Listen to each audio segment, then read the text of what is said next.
Hi guys, and welcome back to this week's episode of the Actors Waiting Room podcast. We are doing another solo episode this week. It's been a while actually since we've, I suppose, all been together or all been listening just to my voice, which rather than just having a guest on. So a little update is that it's winding down now. Like the industry feels very much like it's winding down. I mean, it is November. I feel like some jobs, if you're doing panto, then obviously things are ramping up for you. But I feel like for most creatives, when we hit November and certainly when we hit December, it's starting to slow down a bit, which some people love, some people hate. This year, I don't think I mind it too much. Yeah, but we're not going to wish the year over just yet because we have the whole of November and we have December as well. Other news, I'm trying to think. Oh, I've done a self-tape recently, and here, this is where I'm just probably going to embarrass myself even more. But I did a self-tape the other day, and it was for a Christmas advert type thing, and it was a really quick turnaround, but it had no lines or anything in it. But yeah, we set the I set the camera up, I set everything up. I filmed lots of options and things like that. But I was also on my way out the door as well because I needed to go meet a friend. Also, the clip would only been about 45 seconds, maybe a minute long. Like, it really wasn't a very long tape. So I thought, we'd be able to get through it nice and easy. I did lots of options, and then I started to slowly pack stuff down, and then I watched my versions back on the camera, and I had food in my teeth. Yep. Yeah, I had food in my teeth, specifically Fruit Loaf, if anybody is interested into what was in my teeth. So yeah, these pearly whites that were trying to be grinning in a Christmas commercial ad had food in. So I really thought that was, that couldn't have gone off to the casting director. So I had to redo it all over again. It took absolutely ages. So this is just to say that even if you've been in the industry a long time, mistakes can still be made. And with that, we should probably get into the episode.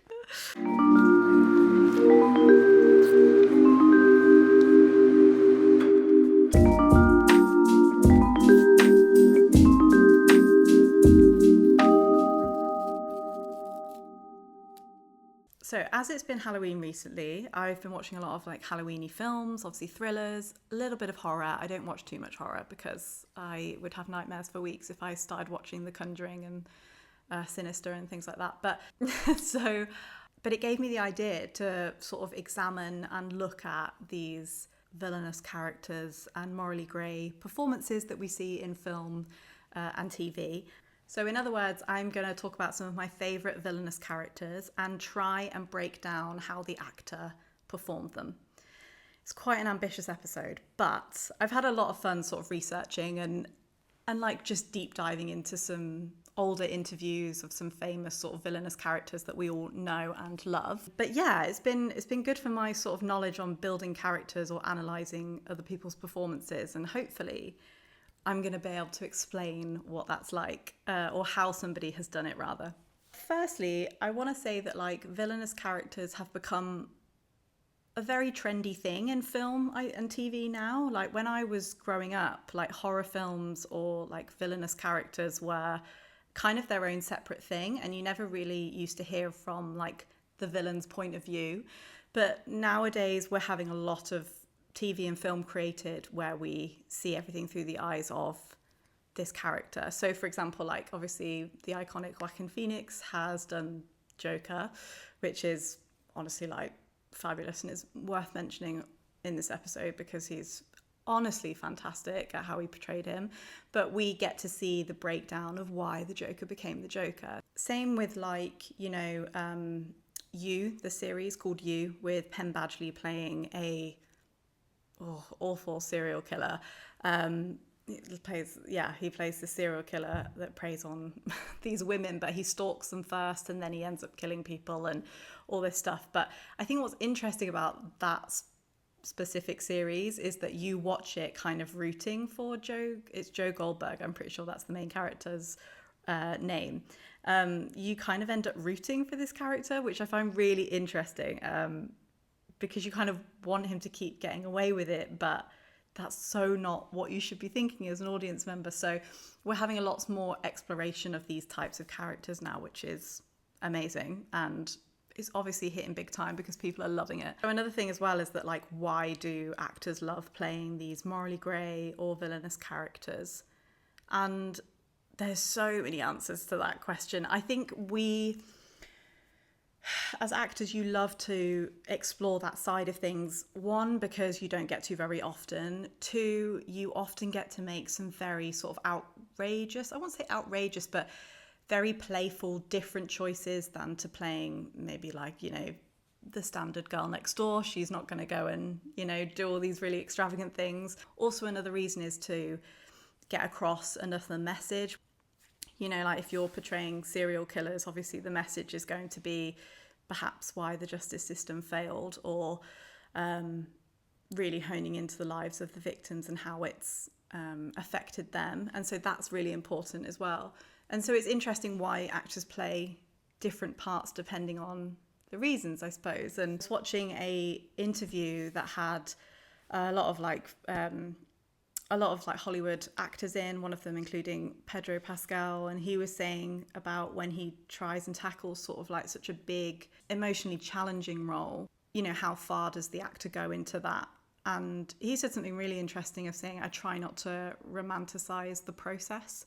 And I think sometimes as actors we can get romanticized about how we achieve or create such a character, in terms of like perhaps, you know, you go a bit too far and you go method, or you romanticize the more extreme it is, you think the better it is for creating this character. And I think what he's saying is that try not to romanticize that. You have to obviously pay attention and do the work to a specific site of detail, but you really can't overindulge in that, because then I think you're treading in dangerous waters. So I really thought that was an interesting point that he made, and a lot of them agreed. Like there was Kieran Culkin, who was also there as well, talking about Succession and also some of the other sort of major roles that he's done. And yeah, I thought that was a really interesting tip. But anyway, let's get into the main bulk of the episode with my first villainous character.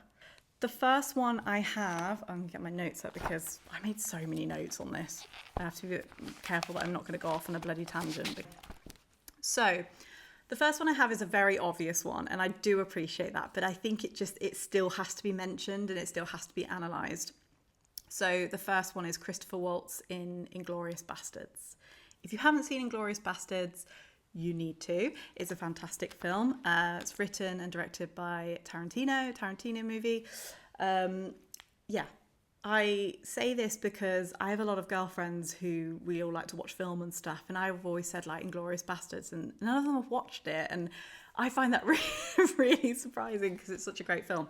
But we have to talk about Christopher Waltz in it, and he plays, I'm probably butchering this because it's a German name, Hans Lander.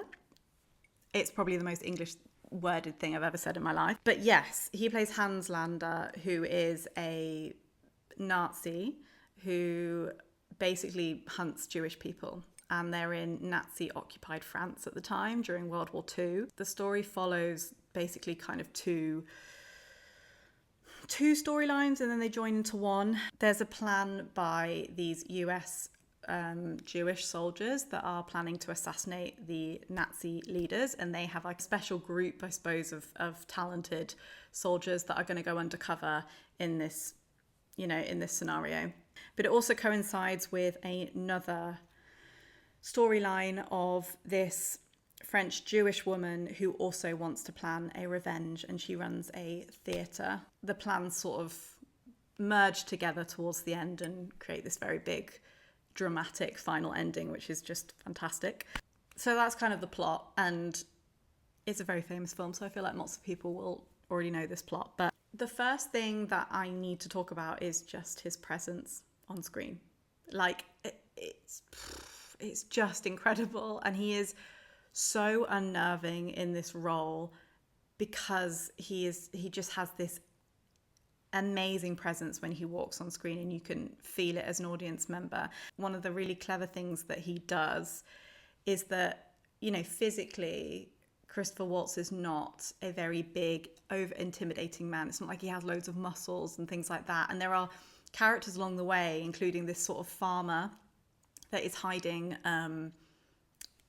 some Jewish people. He is physically much bigger than Christopher Waltz, but in the scenes that they have together, he creates this kind of dominance and control and power, which is really, really amazing. And I think the way that he achieves this is that he basically shows that he's at home wherever. He kind of controls the space no matter where he is. So like I said, there's a scene where he visits a farm where this farmer is currently hiding Jewish people. What he does is that he basically just toys with him in this scene. And all they do is sit across each other on this table. The way that he feels immediately comfortable in spaces that aren't his, that he's never been to, is really interesting, and it shows a certain amount of dominance. So it actually shows that even the farmer, even though it's his own home, he looks like he's a guest in this house. The other thing that he does within this scene, or just before it rather, is that he uses a lot of physical touch, but it's not lovingly. It's very controlled. And what he does is that he puts his hands a lot on the people that he speaks to, but it's never in like a reassuring way. It's almost like guiding them. So what he does with this farmer is that they're looking over the fields, and he literally grabs the back of his elbow and basically asks him to lead the way. And just small things like that, having just a forceful hand on somebody, or he often puts his hand on people's, like women's backs as well, and like leads them. It's a very subtle way of basically going, yeah, I'm in control now, and you're going to lead me back to the house, and I'm going to find out what you're hiding. The other thing that he does, obviously, is that I've said before, is that he's incredibly comfortable in any situation. And I think what that shows is that he doesn't have very high stakes in these situations. And if you don't know what stakes are in scenes, is that basically the higher the stakes, the more important it is to the person in the scene. So for example, you have a scene where perhaps somebody is coming in for a job interview, and they're sat down and they have something called an objective. So an objective is usually given to the character to get another character to do something. So say, for example, a person comes into a scene, their objective is to get the job. This is on very simple terms, but yeah, essentially that's what it would be. The stakes in that scene might be that this person really needs the job because it's the only place that's given an interview. They really need the money, otherwise blah, blah, blah will happen. So the higher the stakes, the more desperate usually a character is. And it usually informs how the character moves within the scene. Now, with Christopher Waltz, it's very apparent that his stakes are not very high because he's very in control. There's a very ease to him. He goes, well, everything's in my power, everything's in my control, which is very unnerving to watch, because then it goes, okay, well, if this man doesn't really have any stakes, if he doesn't necessarily want anything from any other person other than to make them feel uncomfortable, or other than to challenge them because he enjoys it, that's really intimidating and is very cleverly done by Christopher Waltz. He does that very well. In multiple scenes, you'll see him using subtext a lot by playing with his opponents, often making them think that they're getting away with it, only to have one small glance and one small word to say, no, you haven't got away with it. Another thing that he does as well is that I call them like quite theatrical hands. You'll notice in scenes he explains his hands, and they're often always doing something or explaining things, and they're moving about. But it's never done in such a careless way. Everything is specific. So it gives the impression, I think, to the other person that they should feel at ease, but there's this undercurrent that they shouldn't.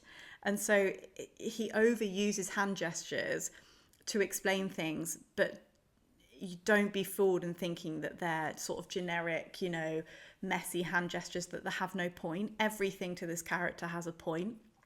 And the only way I can describe it is that his physicality is kind of like a music conductor. That's the only way I can sort of think that it's like, is that, yeah, it's like somebody composing and conducting an orchestra. Very sort of, there's a flair there, but it's also very precise, and it knows exactly what he's doing and where his hands are in every single scene. The big scene, obviously, within the film is when he plays across the actress Melanie Laurent, who plays a French Jewish woman that is hiding her heritage, basically. And there's a scene where they're in a cafe, and he convinces her. They have a very big scene. It's very tense because she's trying to hide her heritage while he sat there basically knowing her heritage anyway and trying to sniff it out. And yeah, there's a big power play in that scene. But he basically invites her to have this kind of like apple strudel pastry thing with cream on the side. Now, what he does in this scene is that he uses sort of a physical dominance in the space. So he puts his hands like on the table, almost claiming that space. Whereas if you look across at Melanie Laurent, she's very small, tight. Everything is very minimal. And then you'll notice that there's a lot of that throughout the film, is that a lot of characters feel tense and their movements are very slight or small. Whereas his is very sort of laid back, relaxed, again, sort of theatrical hands and also claiming spaces.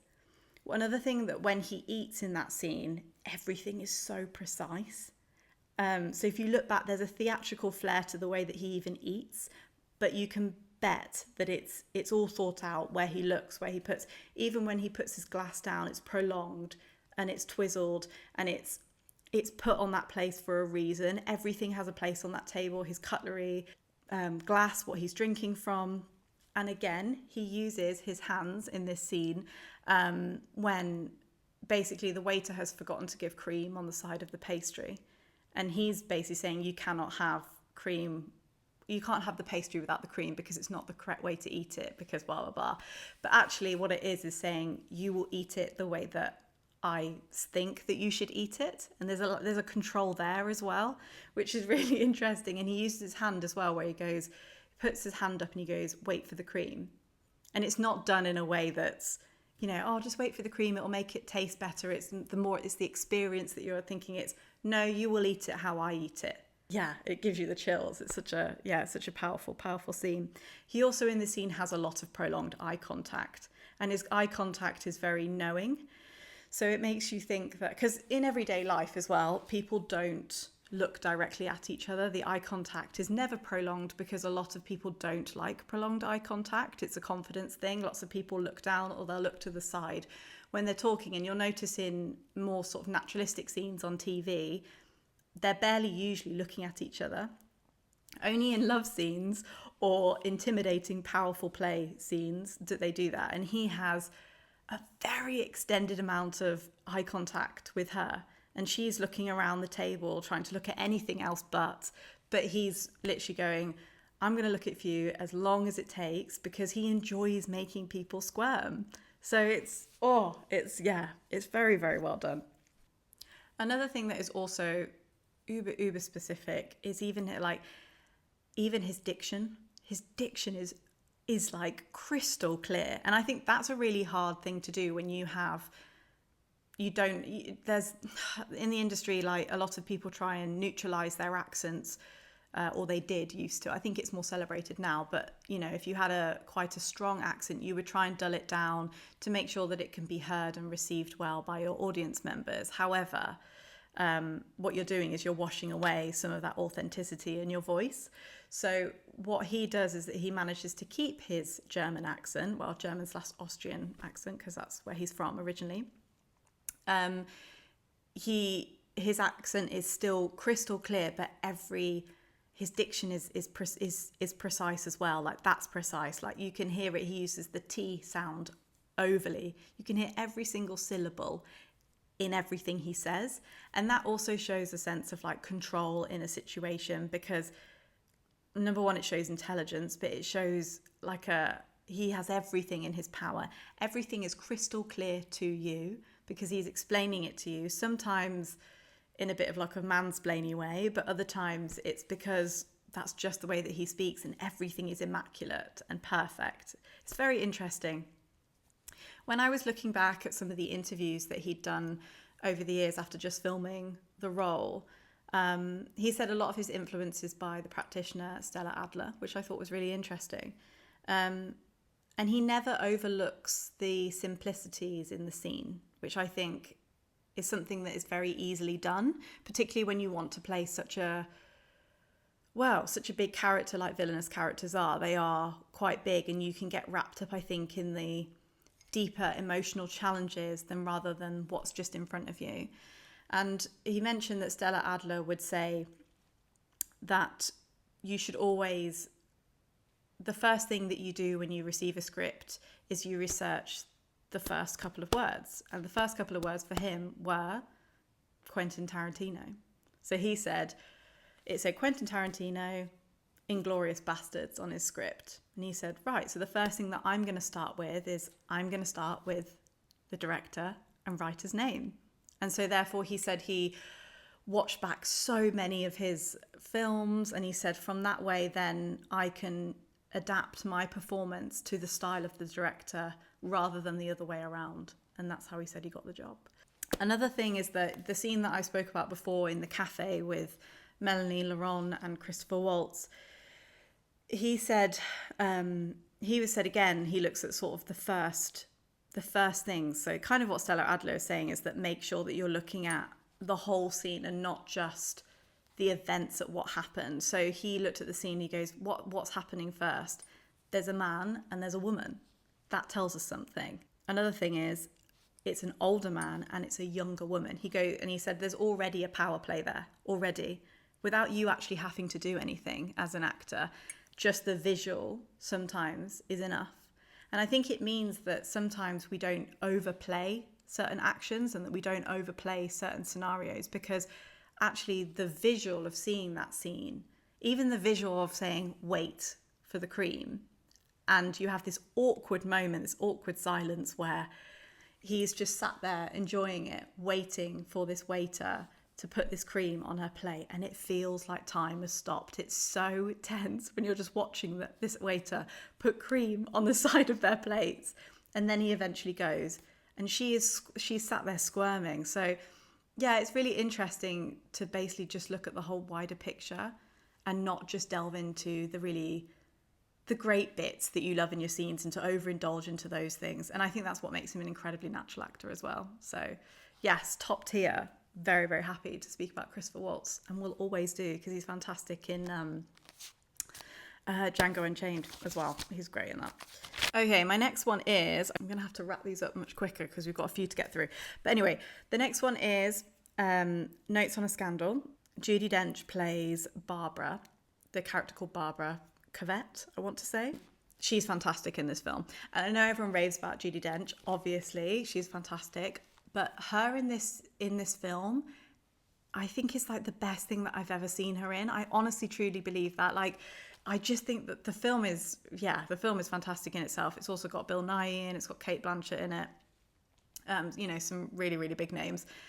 But Judi Dench in this, oh my God, she makes your skin crawl. And I think it's a big surprise because Judi Dench always plays these she can either play like softer, warmer characters, but she does play like strong, powerhead women. But in this, she plays this awful character that's kind of like a stalker who's desperately lonely. I'll give you the plot anyway. It was also, it's quite an old film now. It was created in like 2006. The plot is from IMDb. It says, a veteran high school teacher befriends a younger art teacher who is having an affair with an younger or underage student, basically. So what that means is Judi Dench works in this secondary school in England. Cate Blanchett is a new teacher that comes in. She's much younger and she's an art teacher, and she ends up having a relationship, basically. Well, it's an affair because she's married to Bill Nighy. She has this relationship with this underage student who is 15 years old. It's a hard watch. It's a really, really hard watch. But I do encourage it because Judi Dench's performance in it, I mean, all of them, Cate Blanchett's performance is also great. But she is just so unnerving. And basically what happens is that Judi Dench's character she's so desperately lonely that when Cate Blanchett comes in, she sort of befriends her, manipulates her, stalks her, and tries to break up her marriage with Bill Nighy so that she can have it all to herself. She's utterly obsessed with Cate Blanchett's character, but it's so interesting. Going from another character that has, Christopher Waltz is a very different type of villainous character. We have her who is desperately lonely and starved of human touch. She's just skin crawling in it, and she she's very manipulative in the way that she manipulates Cate Blanchett's character. So we mentioned that Christopher Waltz had very low stakes, or maybe lower stakes that the audience couldn't see because he felt very comfortable in most of those situations, never seemed to feel he was in the wrong place. This is flipping it to the other side. Judi Dench's character has incredibly high stakes. She is desperately lonely. She has lived on her own in this dingy old flat for ages and just is starved of human touch and wants companionship. But the way that she's trying to get that off Cate Blanchett's character is crazy. So obviously, one, she has very high stakes in this because she wants a companion. Two is what also is that she has sheer delusion in the sense that she believes that Cate Blanchett's character is going to fall kind of in love with her and be her companion. The one ways that she kind of makes the audience skin crawl a bit is the way that she uses physical touch, but it's not the same as the way that Christopher Waltz does it. There's a scene where Cate Blanchett touches Judi Dench's hands and removes them very quickly. She says, "Thank you very much for something," and goes off. Judi Dench looks at that touch as if like that's the best thing since ever has happened to her, and she has to have that again. And so there's another scene where they're on this bench and she slowly sort of starts stroking Cate Blanchett's hands, and it's almost, well, it's quite, it's seductive, it's sexual, and it just makes the audience feel really uncomfortable because it's very slow and it's prolonged physical touch that you can see Cate Blanchett's character feels incredibly uncomfortable. So that's one way that she achieves that. High stakes is another. Again, I was looking for, some interviews of this, and there aren't many actually at all from when Judi Dench did this, but she said the way that she kind of got into this character was basically sympathizing with her and just being so... She said, "Oh, she's desperately lonely and that's so upsetting." She really sympathized with this character. And I think this is kind of where it gets dangerous territories for actors because, one, yes, we do have to be sympathetic towards our character because otherwise how are you going to justify, the psychological pattern that goes with this character to make it believable? Because you have to sympathize with your character. There's no point judging your character because otherwise it's not going to come across as truthful. But then it gets us into a very difficult situation of sympathizing with them too much and justifying the actions of someone who is, well, very morally grey, I'd say, in this situation. So that's kind of how she said she got across her sort of desperation and need for this like companion and physical touch, really. Another thing that Judi Dench does very, very well in this is that she switches from hot to cold very quickly.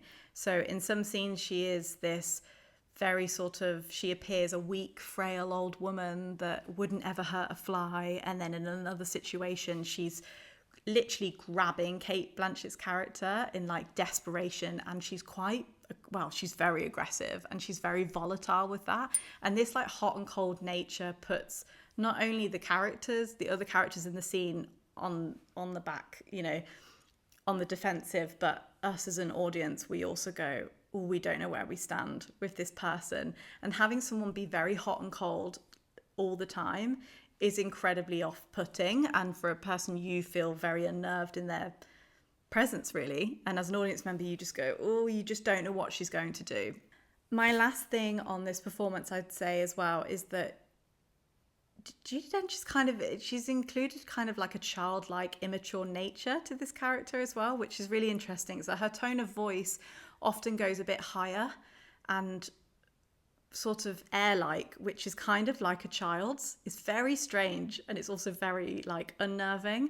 But there are moments where she behaves honestly like a giddy child in it. And for a woman of that age, not just like older woman, but I don't know how old she was when she played this, but she's an older woman to be playing with characteristics that are very childlike is also very unsettling. So yeah, she did exceptionally well. And if you haven't seen that, you really need to, because it's such a good film. Okay, the next one is, again, it's very, very obvious, but it's Rosamund Pike in Gone Girl. If you haven't seen Gone Girl, where the hell have you been? But it's exceptional. It's a really, really great film. The plot, if anybody doesn't know what the plot is. I mean, IMDb really gives a very vague plot, but I understand, because if you've seen the film, you'll know that, spoiler alert if you intend to go and watch it, if you haven't, Rosamund Pike ends up being the person that's trying to frame her husband for her own missing appearance. So the IMDb little plot line is: the husband of a missing woman becomes the main suspect in her disappearance. And basically what that means is that she's orchestrated the whole thing. She's this like mastermind behind this, and purely on the premise that she finds out that it's Ben Affleck that plays this character, that he's had an affair with one of his students. I think the thing to sort of learn about Rosamund Pike's performance in this, because there are many things, she kind of plays she plays so many characters in one. I think it'd be very easy for people to look at that and say she plays two characters. She plays, the Amy who is Ben Affleck's wife, who's a cool girl. She's the perfect wife.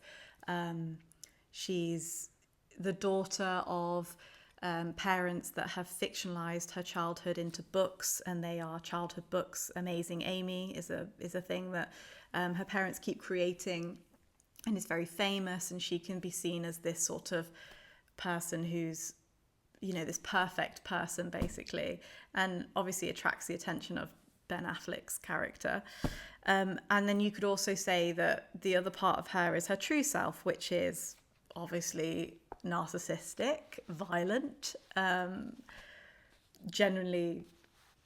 Yeah, she's got some troubles. She's got some big troubles. But I don't believe that it's two characters. I lose track of how many characters she plays in this film. She's something different to each person. So yeah, to Ben Affleck, she's his wife.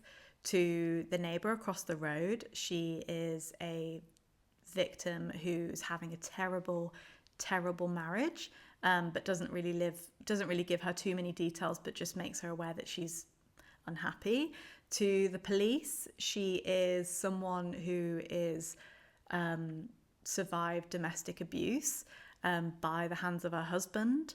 To another character, she's a long lost lover of so-and-so. To her parents, she is Amazing Amy. She plays so many different versions, I suppose, of herself, but she plays multiple characters in one, is what I'm trying to say. And each of those characters are just as detailed as the main one that you see throughout the film. And I think that's clever, because the amount of work and specific detail that has gone into all of those different types of characters will have taken, well, I don't know, she might just be that good at it, but I can imagine the text work, the subtext.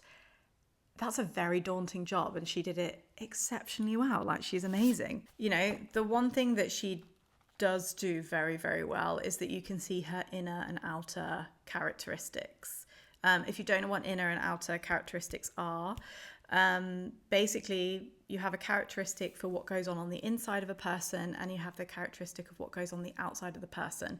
Usually they are contradictory things. So someone might feel very self-conscious on the inside, but on the outside they might seem quite overly confident. So they might be shy on the inside but overly confident on the outside. And it's always good when you're developing characters to have inners and outers. Some people call them I think pushes and pulls, because they should be, not all of them, like love can be both inner and outer.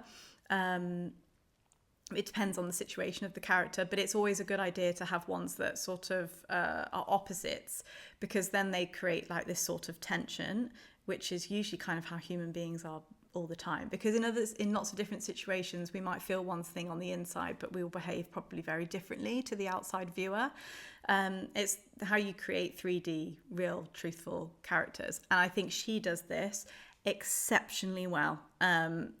She's charming, she's alluring. On the outside, she's seductive, she's the perfect wife. On the inside, she's narcissistic, manipulative, bitter. Her speech pattern is different in all of her characters. The main two ones is that when she speaks to her husband, particularly in the scene well, he's not her husband yet, but particularly in the scene where they first meet, her and Ben Affleck, her voice is kind of like flirty and a little bit shy and a bit, a bit coy, whereas, transform it to the narrative that's going on over the film when they reveal that basically she's the one that's framed her own husband.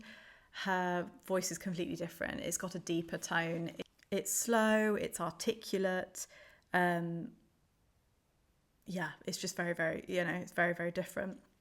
In terms of physicality, she's quite animalistic when she's being maybe her true self, when she's on her own. She sort of prowls. If you've noticed that around in certain scenes, she sort of walks quite slowly and prowls. Like the only time I could really make sense of it to somebody who's listening or watching is, like how like a lion or a cheetah or like a lion will like stalk their prey. Like that's kind of how she walks. She walks very slowly, as if gliding, but prowling and stalking a person or just a situation. Like if she's scanning a room, she's very sort of observant of everything in the room, and her eyes move very slowly so she can take in all details. So she's quite animalistic, I would say, in her physicality.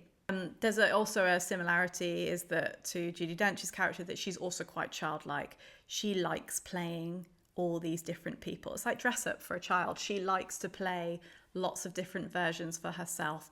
Rosamund Pike just does that beautifully, absolutely beautifully. The one thing that I always think when I look at her performance in this as well is like the sheer amount of actions that she must have used within these scenes. Actions are used to give variety within a scene. So I know how earlier we spoke about objectives, which is, getting somebody to do something else. Usually if you're in a two-hander, you're always trying to get the other person to do something, get him to tell me the truth, get him to tell me that he loves me, all those different things. The actions are basically how you achieve that objective. So get him to say that he loves me. An action could be like to taunt, to please, to convince, to indulge. And basically once you add all those up, you put them within scenes and it gives your scene sort of variety. It's a really good technique to use for like monologues, because obviously it's you just saying a wodge of dialogue, and usually the monologue is all towards one objective.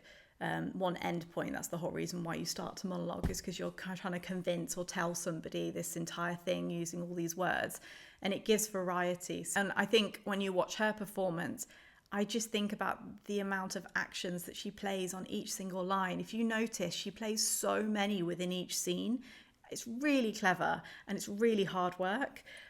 Whether or not she wrote those down or came up with those actions just within the scene herself, being spontaneous in this character, I don't know. But very, very good is why. And that's another reason why it's such a great, great performance.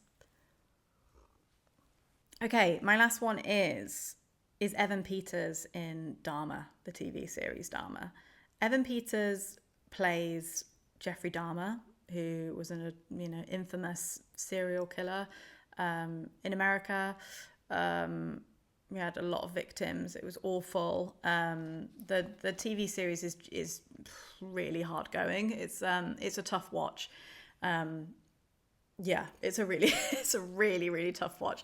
There was no way you can binge it, put it this way. Like I think I would watch one episode at a time and I would think, okay, that's enough for tonight. Like they're very, very heavy episodes. Starting off, linking back to what I said at the start of the episode as to why people take these parts.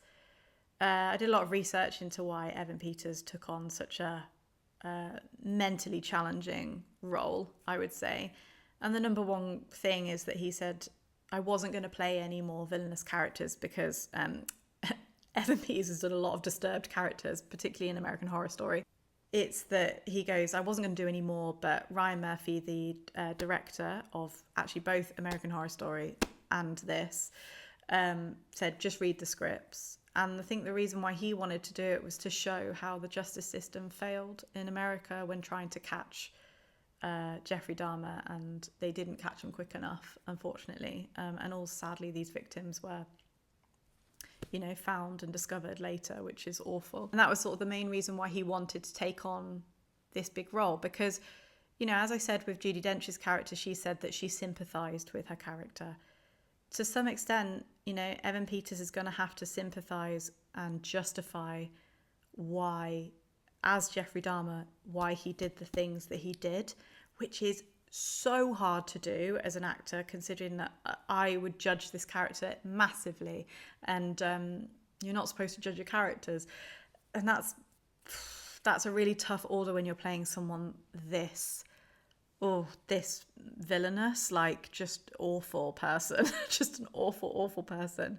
He did mention he was very worried about playing this role, and that the crew would often be the ones to snap him out of these situations and not let the day finish with him bringing his work home. But I think to some extent you're going to have to bring some of that work home, particularly because I think the shoot was 6 months long. That's a long time to be playing someone who is just terrifying. Like, that's so mentally challenging. But what makes his performance so good? I think he was very dedicated to making sure that the story was told through the eyes of an audience not feeling sorry and not understanding why he did those things. It was very clear, I think, from an audience member that as a collaboration with the director, with the crew and the cast, that you as an audience sit and just observe what's happened. There's no sort of, like how we mentioned it, the Joker with Joaquin Phoenix, there's a very detailed version of how he became who he became. And I think probably because Joker's obviously not a real life person, it's easier to get swept up in that character and that villainous role. But with this one, it does very much feel like you're just viewing it from the outside, and that's enough, because it's vile what he did. Like, it's awful. I think one of the interesting things that Evan Peters does in his physicality for this role is it kind of looks like he just glides, like he goes, the way that he moves in scenes is just so, like, his back is so straight, he's so upright, he moves very, very slowly. His eyes are kind of the only things that move quickly. His eyes have their own tempo, and the rest of his body is just very, very slow.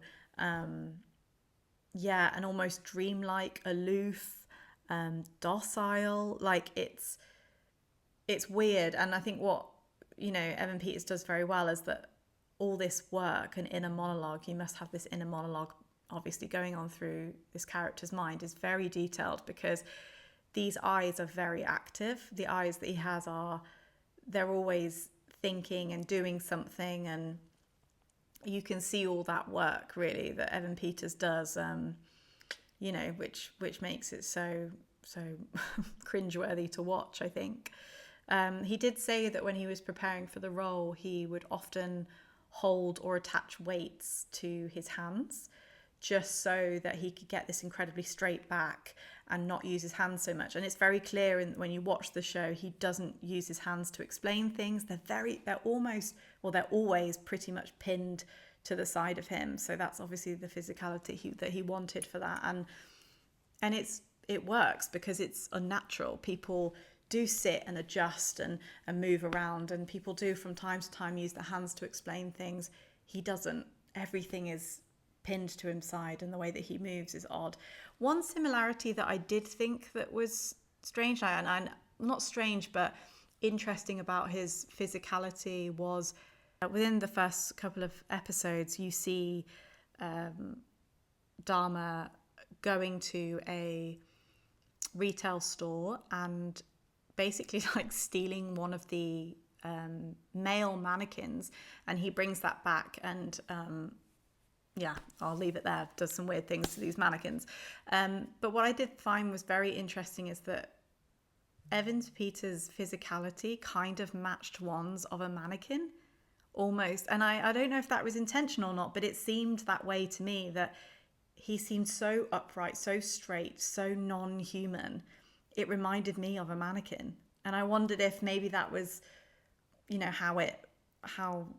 what he wanted for that role and what him and the director discussed. But yeah, his physicality is one of the biggest things about that performance that makes it so unnatural. The next sort of point is I spoke about how specific his performance is, and I think across the board in all of these people that I've mentioned, there's a lot of work that goes into creating these characters and the detail, and you can really see it, and it does work, because I think these characters are always plotting, calculating, manipulating. So they know everything, or they feel like they know everything. And that level of detail is very clear. One thing that happens within the TV series of Dahmer is that they jump around the timeline quite a lot. So it does show basically how, his health deteriorated, his mental health, and how it got to this sort of stage, and how did it get to this stage without it being, flagged by, the school system or parents or police in some situations, because he's had to jump around a lot, and he said he would film sort of 2 to 3 time periods a day, and that takes a lot of detailed work and subtext behind that, because you really need to know exactly what you're trying to achieve in each of those time periods. And he said that he had to be very specific, and he had lots of members of the crew reminding him of like what this person was like at certain times. So not only do you see Evan Peters give a really unnerving performance of what Jeffrey Dahmer is like as the end and final product of what he sadly was like, but he also gives you multiple versions of what Dahmer was like as a younger man, struggling with alcoholism, going to clubs. And yeah, there's lots of work that goes into that, and I think that's another reason why he does his job so well in this. It's very poignant. One thing that I found interesting about just researching this in general is that I watched a few interviews about, Evan Peters and just his process in general, was that he said he'd always admired actors like Tom Hanks, Jim Carrey, and people like that who play, particularly he said Tom Hanks in Forrest Gump. And I think that's really, it shows, I think, in his work, because he likes characters. And, Evan Peters plays a lot of characters. They're not really human-like in anything that he plays. Do you know what I mean? They are like in American Horror Story as well. Like he plays a lot of very weird, inhuman characters. And it's interesting to see that he, watched and admired performances like Jim Carrey, whose performances are very larger than life, are not naturalistic. I mean, obviously he would have played naturalistic characters, but, he's more known for those bigger, larger than life, non-naturalistic roles that we love him for. And obviously Forrest Gump is a very sort of unusual person to play. And I think unusual person to play. So I think it's, you can see the link as to why he wants to play these types of characters. Another thing that I researched as well was the glasses that he wears, pretty much always, and they're quite like signature glasses for him in the series. He said that he put the glasses on, that was the first thing that he put on, to be able to get used to the weight and feel what they were like on his face. So in his prep, with the weights, he was also listening to lots of clips of Jeffrey Dahmer from documentaries. He would listen to those almost daily, he said, like when preparing for the role, to get the speech pattern right, and also just the mindset of what this person was like. But he said, the glasses were the first thing that he put on, and would wear them daily to get used to these, to have them on your face. And I think it's such a, it seems like an obvious one, but it's a crucial point for an actor when they're playing something, because anything that you're not used to, you have to make sure that it looks comfortable on you, because it has to be believable that this person would wear these types of things. It's the same with women in heels. Like, if I was playing, a part where it was required for me to wear heels, I would have to start very, very quickly into making sure that I wore heels, possibly daily, to make sure that they looked naturalistic enough that I can walk in them, and so that they're believable, because you're not playing yourself, you're playing somebody else. So that was always interesting. I think the final thing I'll say as well on this is that the question was asked to him in an interview about how do you begin to bring in light back into your life after you've played someone so awful. And he said, yeah, it takes time. But I think what he did say was, you know, I start listening to the music that I like to listen to, and I start to watch lighter subjects, and I'll go and watch Step Brothers, or I'll, you know, put on a happy song or whatever it is, but slowly start feeding the things that you loved and that you did in your routine back into your life again. And slowly, he says, you then become yourself again. But it takes time to, as much as it takes time to prepare for the role, it also takes time to decompress from a role as well. So, you know, if anyone's playing sort of these very emotionally challenging characters, then I think that's a good tip, like to make sure that you're watching these, that you're integrating the things that you used to do back into your life again, to make sure that you feel, you know, back in your own skin again, I think, for a bit. But yes, my God, that felt really, really long. Yeah, I hope that's been useful. I always think the thing that I learned from doing this episode by analysing people's performances was just that, is analysing people's performances, because like properly, because I think actors, we think, oh, we watch stuff and we analyse, but really doing a deep dive into other actors' processes is really interesting, and you always learn something. You know, there's actors versus, I think it's Actors for Actors that Variety do on YouTube, or there's the SAG-AFTRA YouTube channel as well that interview actors.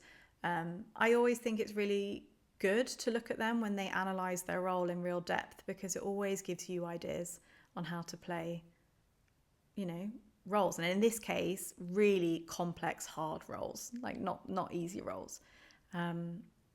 Yeah, so I hope that that's given you a bit of extra knowledge, or it's given you a bit of inspiration to deep dive into another character. So yeah, have a good rest of your day, whatever you are doing, and I will see you in the next episode.